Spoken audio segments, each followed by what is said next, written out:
এখানে? রাস্তার মাঝে এত ভিড় কিসের? এখনকার ইউটিউব জগতের সব থেকে ভাইরাল প্লেয়ার রিয়াজ সাহেব এসেছে, সেই জন্য এত ভিড়। আপনাদের গ্রামে এসেছি, আপনারা যে যা পারবেন আমাদেরকে কিছু দিয়ে সাহায্য করুন। ম্যাডাম, কেন হাত পা নেই? কাজ করে খেতে পারো না? এসব ধান তো সব বুঝি। খাটনি ভাই ভিক্ষার পরটাকে বেছে নিয়েছে, আর আপনারাও তেমন জেনে শুনে এদেরকে ভিক্ষা দেন কেন? মা, তুমি এটা ভুল ভাবছো। ও এটা নিজের জন্য করছে না। ওর সাথে যে বাচ্চাটাকে দেখছো, ওর বাবা ভীষণ অসুস্থ, অপারেশন করতে অনেক টাকা লাগবে। তাই ওরা এভাবে নাচ গান করে কিছু টাকা তুলছে যাতে ওর বাবার অপারেশনটা করাতে পারে। ছেলেটা খুবই ভালো, সবসময় অন্যের বিপদে আপদে ঝাঁপিয়ে পড়ে।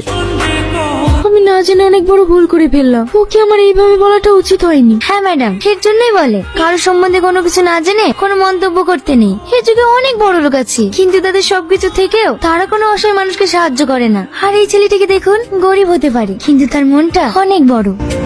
ম্যাডাম, আপনার জন্য সবাই ওয়েট করছে। চলো আমি আসছি। কি ব্যাপার আপনি? কালকে আমি না জেনে তোমাদের সঙ্গে অনেক খারাপ ব্যবহার করেছি, তার জন্য সরি। না না, আপনার কথাই আমরা কিছু মনে করিনি। একটা কথা কি জানেন ম্যাডাম, যাদের কপাল খারাপ হয় তাদের এইরকম কথা প্রত্যেক দিনই শুনতে হয়। এই গরিবদের দুঃখ কষ্ট বোঝার মতো ক্ষমতা খুব কম মানুষেরই আছে, কারণ গরিবরা তো এই পৃথিবীতে শুধুমাত্র কষ্ট পাওয়ার জন্যই আসে। আমি বুঝতে পেরেছি তুমি আমার কথাতে অনেক কষ্ট পেয়েছো। একজন মানুষের কোনো কিছু না থেকেও যে আরেকটা মানুষের পাশে দাঁড়াতে পারে, সেটা তোমাকে দেখেই শিক্ষা নেওয়া উচিত। ড্যাডি, তোমার সঙ্গে আমার একটা কথা ছিল। কি কথা?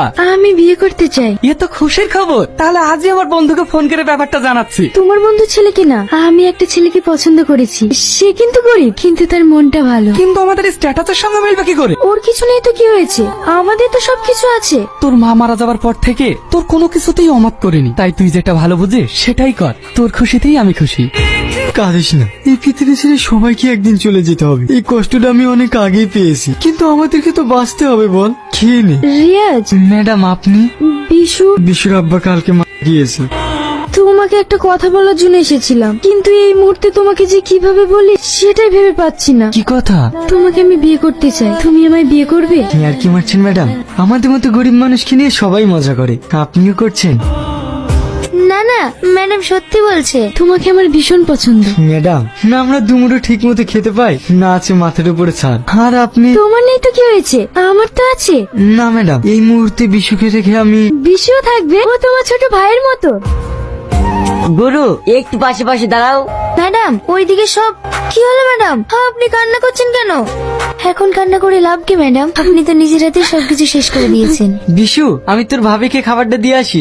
আজও অপমান হতে যাচ্ছো? কেন অপমান হতে যাব? ও তো আমার বউ। খাবারটা দিয়ে আসি, না হলে আমার না খেয়ে থাকবে। তোমাকে ভাবে কোনোদিনই ভালো চোখে দেখে না, দিনের পর দিন তোমাকে অনেক অত্যাচার করে, তবুও তুমি কিছু মনে করো না।